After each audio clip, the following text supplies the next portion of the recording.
പൊട്ടിയപ്പോൾ ഞാൻ തന്നെ ക്ലീൻ ആക്കി, ഞാൻ തന്നെ ധരിപ്പിച്ചു, എന്നിട്ട് ഹോസ്പിറ്റലിൽ പോയി സ്റ്റിച്ചിട്ടു. അഞ്ജുവിനെ നേഴ്സാണല്ലോ, ആ കാര്യം ഞാൻ വിട്ടു. എന്നൊക്കെ ചെയ്തോ എൻ്റെ തലയിലോ? ഈ എങ്ങനെ ക്ലീൻ ആക്കണം എൻ്റെ തലയില്?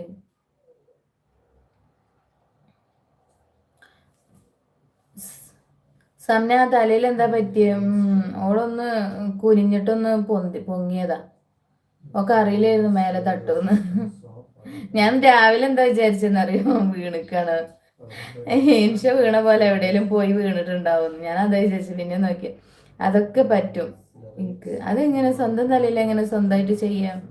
എനിക്ക് വയ്യ. ഞാൻ ആ ചെറുക്കൻ വീടാൻ തന്നെ ഞാൻ ഹോസ്പിറ്റലിൽ പോയിട്ട് എനിക്ക് ആകപ്പാട് എന്തോ പോലെ. അവൻ കരയും ചെയ്യാ, നിറച്ച് ചോരയും, ഓർക്കാൻ വയ്യ. അങ്ങോട്ട് മറ്റേ സിമെന്റ് കട്ടിലും തട്ടിയിട്ട് ഇവിടെ അങ്ങോട്ട് പൊട്ടീനു. ഇപ്പോഴും അവിടെ മുടിയില്ല കേട്ടോ. ഓനന്ന് എത്ര തുന്നേന്ന്? 3 തുന്നോ ഒക്കെ ഉണ്ടായിരുന്നു. ഷംന